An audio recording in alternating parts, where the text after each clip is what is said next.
Welcome to my channel.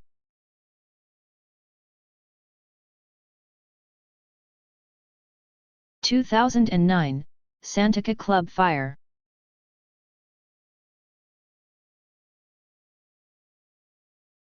A big thank you to my viewer who suggested this content.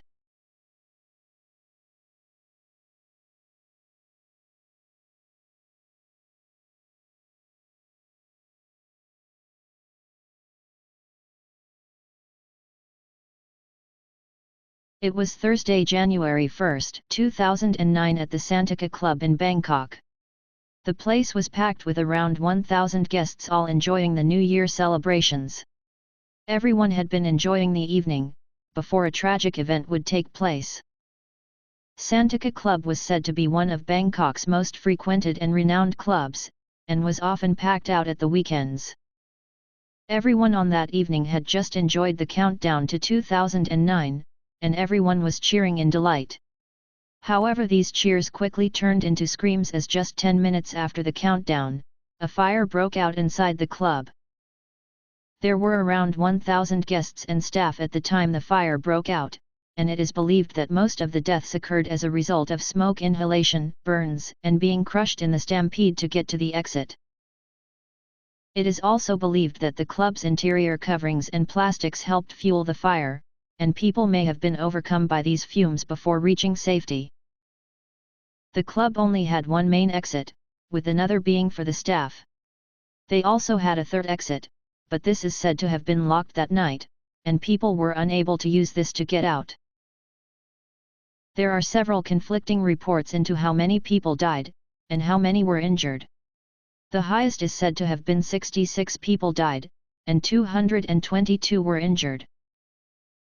Witnesses said that they saw flames on the roof when they ventured outside to watch the midnight fireworks, while others said they didn't think there were any pyrotechnics at the time of the fire inside the club, but it is believed that sparklers were lit inside the club at around midnight.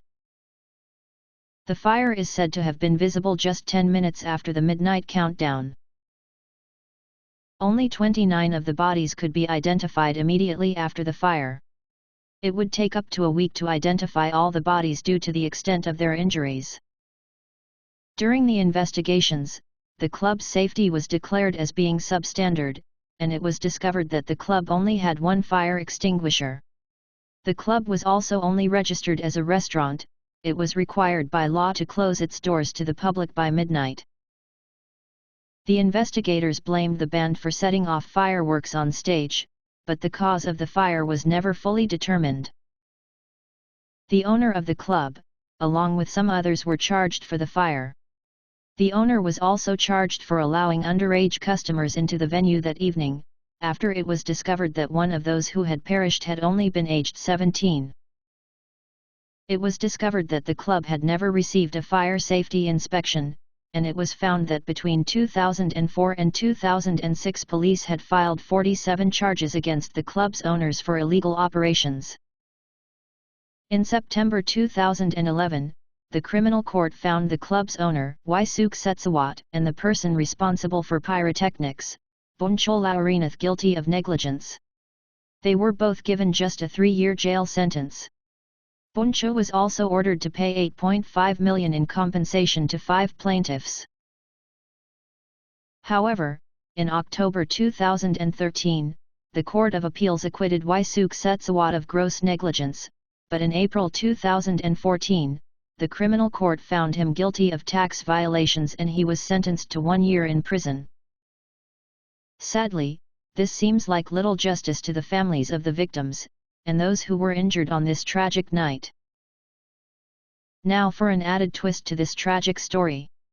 It has since been reported that locals in the area have seen sightings of apparitions while passing by the club. Many people have recounted a number of ghost sightings at the club, just months after the fire. People have also reported as still hearing screams coming from inside the club. I will leave it up to you, on what you believe about these apparitions. Our hearts go out to the families of the victims, and to all those who were injured in this tragic event.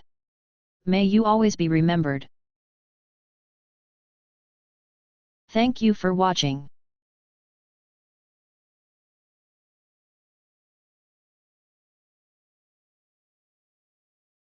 Please subscribe to my channel to view other content.